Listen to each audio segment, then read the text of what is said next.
Saudara sekalian, ada yang tanya saya di Abam, Anda bertanya, Alkitab menjawab, apa artinya lebih dari pengawal mengharapkan pagi? Lalu saya jawab bahwa kalimat ini sebenarnya saya ambil dari kitab Mazmur. Jadi bukan karangan saya. Maksudnya adalah pengawal yang berjaga pada malam hari sudah lelah, sudah capek, mengantuk, mau tidur. Dia mengharapkan matahari terbit, selesai tugas jaganya, pulang istirahat. Kita juga begitu, saudara. Kita mengharapkan selesai tugas kita dari segala kelelahan hidup di bumi ini, kita pulang ke surga. Kita bisa beristirahat. Istirahat yang sesungguhnya, istirahat yang sejati, saudara. Itu maksudnya. Saudaraku sekalian, pada kesempatan ini saya mau membagikan firman yang tentu saya merasa saya telah menerimanya dari Tuhan waktu berdoa tadi. Apa yang harus kusampaikan kepada umat Tuhan? Selalu saya minta Tuhan begitu, karena bukan hanya saudara yang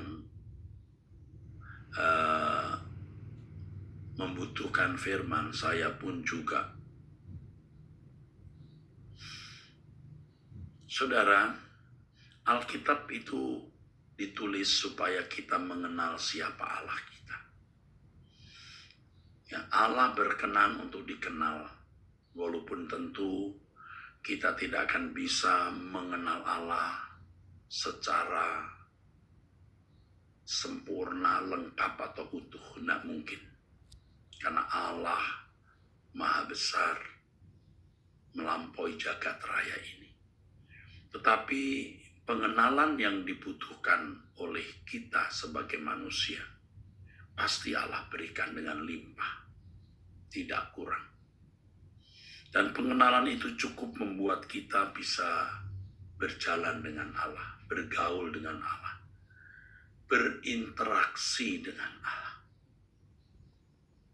get along dengan Tuhan, hidup bersama.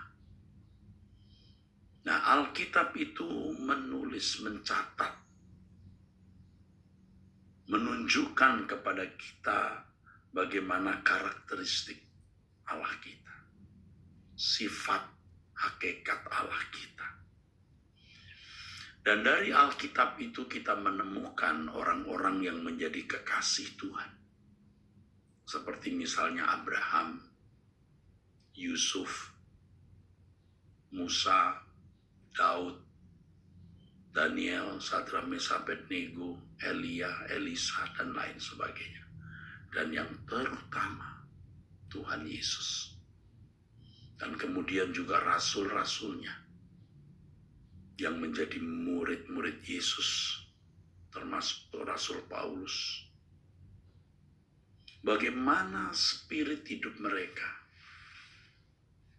Bagaimana semangat hidup mereka, gairah hidup mereka, kebiasaan mereka, karakter mereka, yang membuat mereka bisa berjalan dengan Tuhan dan menjadi kekasih-kekasih Tuhan. Betapa Allah ingin, saudaraku, gairah seperti yang mereka miliki itu hidup di dalam diri kita sekarang ini. Gairah Abraham dalam keyakinannya akan Allah, keberaniannya menaruh percaya kepada Allah, kita kenakan. Ya, kecintaan Daud kepada Allah, seorang yang hidup di hati Allah, yang memburu hati Allah. Kita belajar bagaimana menghidupkan gairah itu. Yusuf yang begitu takut akan Allah. Bagaimana gairah hidup Yusuf kita hidupkan dalam hidup kita. Tentu aspek-aspek ini, saudara. Bagaimana keberanian Elia menghadapi nabi-nabi Baal demi untuk menyaksikan siapa Allah yang benar. Gairah Daniel yang berani mempertaruhkan hidup nyawanya demi kesetiaan kepada Elohim Yahweh, juga Sadrak Mesak Abednego. Dan terutama saudaraku, Tuhan kita Yesus Kristus. Bagaimana menghidupkan gairah itu di dalam diri kita sekarang ini, saudara? Oleh sebab itu kita harus benar-benar mengenal Allah. Dan kita berinteraksi dengan Allah yang benar secara real. Bukan Allah yang lain. Ya. Karena tanpa disadari banyak orang yang memiliki konsep tentang Allah di dalam pikirannya. Dan mereka berperkara dengan Allah di dalam pikiran atau konsep mereka. Oh, tentu kita memiliki konsep juga.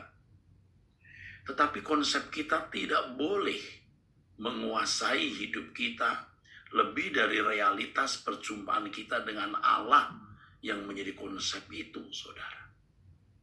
Maka kita harus tidak boleh merasa puas dengan pengetahuan ilmu tentang Tuhan atau teologi di otak kita, di pikiran, di rasio kita.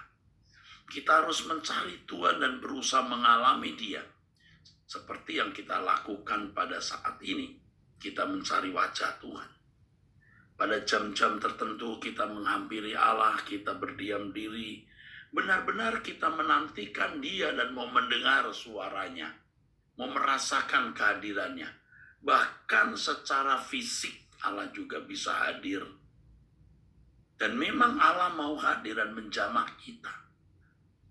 Bisa merupakan pengalaman batiniah yang menggetarkan hidup kita. Sampai tubuh kita bisa gemetar ketika menghayati kehadiran Allah itu. Harus kita alami. Saudara sekalian, coba renungkan ada orang-orang yang hatinya bengkok, jahat, pelayanan dengan berbagai motif yang tidak benar, tapi berdoa juga. Mungkin juga doa pagi juga, jangan-jangan. Doa pribadi, doa malam, atau mengadakan kebaktian doa, atau berkhutbah, atau dia berdoa. Tetapi dia berdoa kepada fantasinya.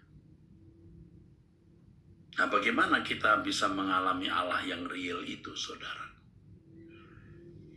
Tidak boleh kita memiliki dosa, sekecil apa. Hati kita harus bersih, mulut kita harus bersih, pikiran kita harus bersih, kudus. Memang ini tidak mudah karena hidup kita sudah terbiasa dalam irama yang salah. Tapi sekarang, saudara, selagi kita masih memiliki kesempatan untuk bisa berinteraksi dengan Allah, ayo kita hidup sekudus-kudusnya. Saya tahu kita bisa layak di hadapan Allah karena darah Yesus. Amin, karenanya darah Yesus. Tetapi darah Yesus tidak otomatis membuat kita ini benar-benar berkeberadaan sempurna seperti Bapa atau serupa dengan Yesus. Darah Yesus membenarkan kita, tapi tidak otomatis membuat kita benar-benar menjadi benar. Firman yang membuat kita menjadi benar. Dan lewat penggarapan Tuhan dalam hidup kita setiap hari, maka butuh perjuangan, tekad, niat, komitmen untuk hidup suci benar-benar. Ini berat sekali, saya tahu. Berat. Tapi kita harus melakukannya untuk bisa menemukan Allah yang real tersebut. Dan membangun sebuah interaksi seperti kekasih-kekasih Tuhan yang ditulis di dalam Alkitab. Orang-orang hebat yang ditulis dalam Alkitab, orang-orang yang hidupnya tulus, saudara. Aduh, istilah saya sebening kristal. Orang-orang yang tidak bengkok. Kalau hati kita bengkok, kita jahat kepada orang, aduh, kita tidak bisa berinteraksi dengan Allah. Akhirnya berdoa juga, khotbah juga, kebaktian doa juga, tapi kepada Allah fantasi. Bukan Allah yang real. Maka saudaraku, waktu tidak bisa dibeli. Waktu itu anugerah.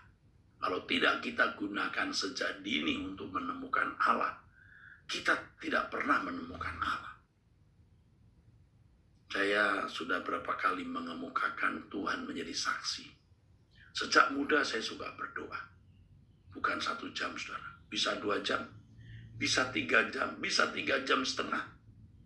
Dulu kalau saudara lihat foto saya ya, dulu saya ini kurus. Karena saya sering puasa. Kalau puasa itu bukan 1-2 hari. Saya biasa bisa puasa 40 hari. Makan sekali, kadang-kadang hanya minum. Dan pernah puasa 3 hari tidak makan, saudara. Sampai saya hampir tidak kuat jalan. Ya kira-kira begitulah. Lengkapnya saya lupa ingat, tetapi saya sudah berhari-hari tidak makan. Karena saya mencari hadirat Allah waktu itu, ingin bisa berbahasa roh lah, apalah ya, saya akan di lingkungan orang-orang karismatik, saudara. Walaupun dasarnya saya orang Protestan. Saya belajar kenapa orang bisa berbahasa roh, kenapa saya tidak. Nah, pengalaman sejak muda itu pun tidak membuat saya hari ini bisa menemukan Allah dengan baik. Karena ada tahun-tahun di mana hidup saya tidak benar-benar bersih, saudara. Nah, sekarang kita mendekati pulang ke surga, hidup kita mau bersih. Ya, oke. Kita akhiri doa pagi-pagi ini. Saya ingatkan nanti sore jam 6:30 ada kebaktian pendalaman Alkitab, dan hari ini khusus membahas Corpus Delicti. Yuk, angkat tanganmu. Berkat dari Elohim Yahweh Allah Israel yang hidup turun atas saudara. Perlindungan, penjagaan, pemeliharaannya turun atas saudara. Dalam nama Tuhan Yesus Kristus. Amin. Sampai jumpa saudara sekalian, Tuhan memberkati.